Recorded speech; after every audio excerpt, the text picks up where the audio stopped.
Syukur tu perlu digambarkan baru dia akan faham. Bila kita kata SUYKUR, syukur tu otak kita tidak faham dengan alfabetik, tapi dia akan faham dengan gambaran. Macam yang kita cerita yang sebelum ni, kita praktikal terus ya.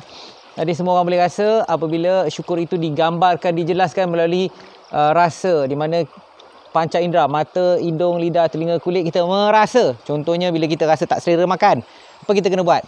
Kita akan bayangkan orang susah kan, kita membayangkan dan sebagainya. Okey, sekarang ni kita nak membayangkan sesuatu tu, kita tidak dapat nak membayangkan. Katakan sekarang itu, okey, kita kata itu salah satu teknik. Okey, ini teknik dia, contohnya kita ada sini. Di rumah ada air kan, ambil, okey, prepare masing-masing, ambil air segelas. Okey, ambil air segelas. Tengok ya, pada peringkat ini, okey, pada peringkat ini kita tengok ya, dengan kaedahnya kita perlu menggunakan mata, hidung, lidah, telinga, kulit kita ni untuk kita rasa. Okey, sekarang ni contoh, rasanya apa? Kita sekarang ni ada di dekat waterfall. Okay, kita ada kat sungai. Air, dengan mata. Oh, cantiknya tempat ni. Cantik tak? Memang sangat cantik. Superb tempat ni. Okey. Satu, mata. Telinga, kita dengar bunyi sungai. Hidung, ambil bau. Air ni ada bau.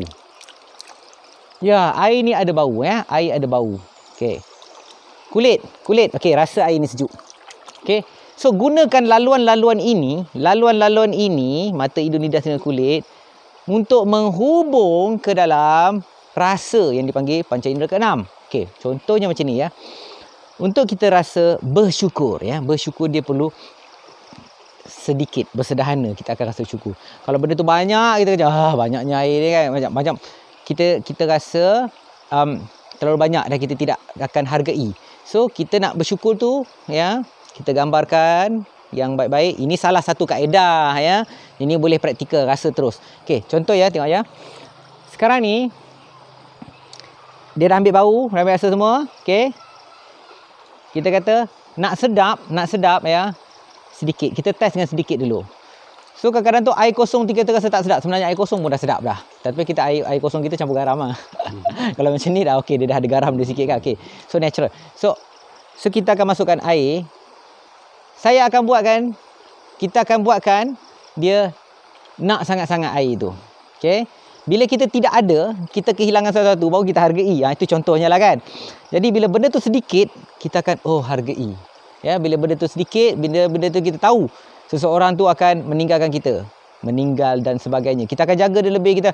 Dan bila orang tu meninggal, kan? Contohnya kita akan saja kehilangan. Okey, jadi apabila benda tu terlalu banyak, duit kita terlalu banyak, makanan kita terlalu banyak, kita tidak rasa apa-apa. Jadi bila kita nak berasa bersyukur, yang dipanggil syukur nikmat, tidak kufur ya. Maka kita bersederhana. Bila kita bersederhana, kita melihat tadi yang orang yang teruk-teruk keadaan tu, dan ini kita praktikal, di mana kita sedikitkan intake untuk diri kita, untuk kita rasa. Okay, contoh ya, sekarang ni bila dia keluarkan lidah ya. Bila keluarkan lidah, saya akan letakkan air sedikit saja. Okay, ini terus boleh praktikal ya. Letakkan air sedikit dekat lidah tu. Okay, jangan telan lagi ya. Dan dalam masa itu dia kena tengok air, maknanya bersyukur ya, dia kena ada di situ. Syukur tu dia kena ada keberadaan fizikal, mental, emosi dia di depan makanan dia ya, contoh ya. So kita akan titikkan air. Titikkan sedikit saja ya. Jangan telan lagi. Jangan telan lagi. So bila kita kata okey, hayati rasa itu, sejuk ke air tu dan sebagainya, tengok ya. Dan baru telan, dia akan rasa sedap. Daripada kita terus guruk minum. Okey, tengok ya, contoh ya. Sekarang saya ambil air ni tau. Okey, keluarkan lidah. Okey. Segala-galanya air ni kan milik Allah, sedapnya. Buka mulut. Buka mulut ni, buka mata. Okey, tengok ya. Okey, tengok ya. Saya masukkan sedikit saja. Keluarkan lidah. Okey, contoh ya. Okey, sedikit sangat. Okey, jangan telan lagi. Letak kat mulut. Tunjuk muka depan. Okey, tutup mulut. Telan sedikit. Okey. Dan kita akan rasa bila air liur kita kena dengan air tadi, dia akan rasa sedap. Okey, dia akan rasa sedap. Jadi di situ kita akan macam telan sedikit-sedikit.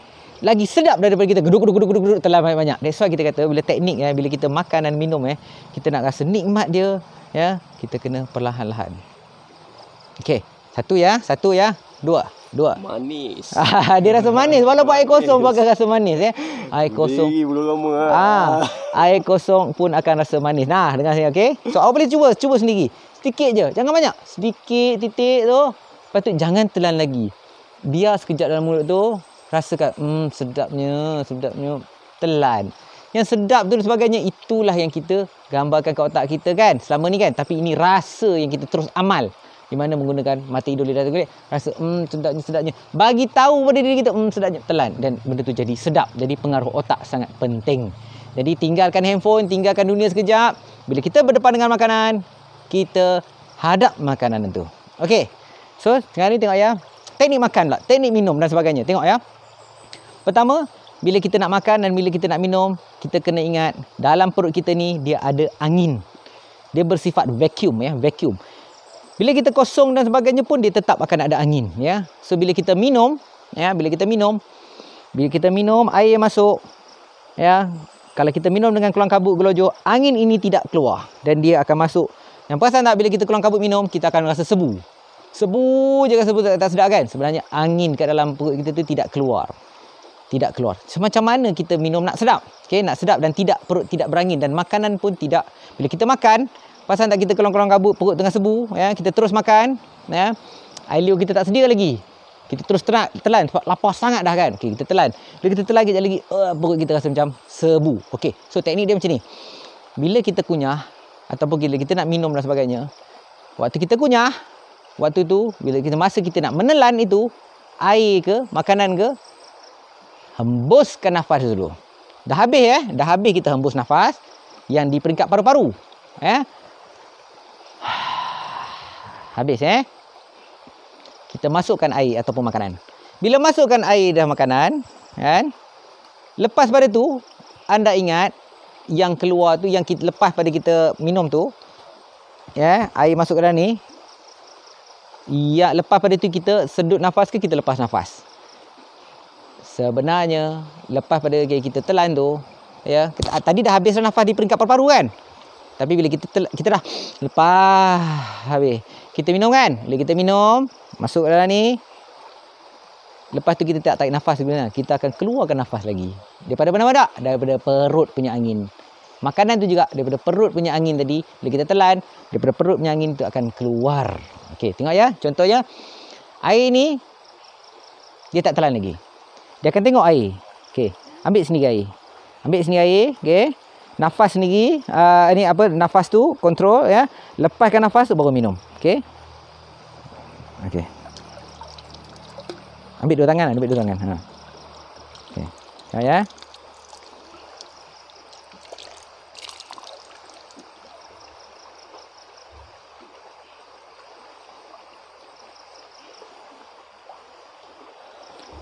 Okey, nampak ya? Jadi kita tidak bernafas dekat dalam cawan, kita tidak bernafas dalam gelas, tidak boleh, tidak baik. Nabi sendiri tidak tiup pada makanannya, termasuk tidak bernafas pada air yang tu tidak lafaz keluarkan Jadi bila tengok yang sedapnya bila kita dah lepas nafas, bila kita minum tu angin pun keluar. Bukan tarik lagi tau. Bila dah kita masuk air, tadi dah nafas, kita masuk air, angin tu keluar lagi. Bila angin tu keluar sekejap lagi, kita rasa sedap. Lepas tu kan kita sedawa sikit. Especially lepas buka puasa. Bila kita buka puasa, kita akan rasa macam tu. Perut kita berangin. Sebab itu sifat perut. Sebab dia ada vacuum. Dia menyimpan angin. Kalau kata perut kita tak ada angin, perut kita kecut macam tu. Mana boleh? Betul tak? Jadi dia mesti bersifat kembang. Sebab dia ada udara. Dia ada udara, angin. Jadi bila kita lepaskan nafas di peringkat paru-paru, bila kita makan, dia akan menendang air ni keluar. Jadi bila perut kosong, kita galakkan minumlah air suam. Sebab air suam tu akan memudahkan angin tu keluar. Okey. Kalau terus sedut dengan air sejuk, ais dan sebagainya, anda rasakan sendiri macam ada sebu.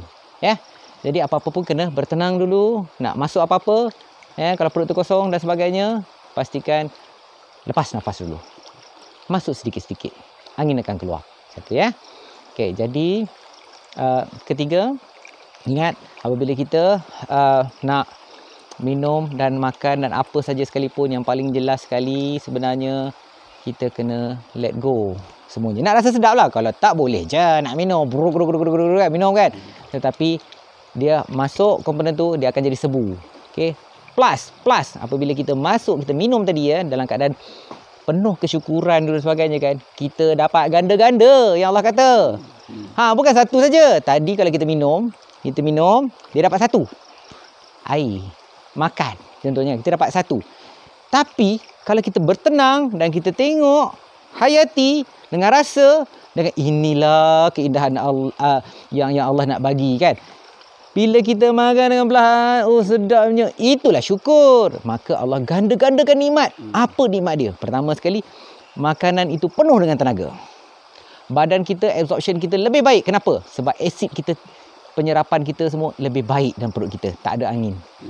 Okay. Dan bila bersyukur ni, kita akan sihat.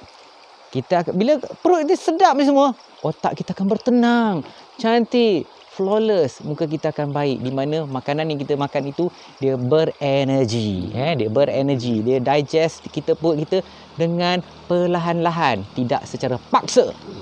Maka kepala muka kita akan best saja. Syok saja.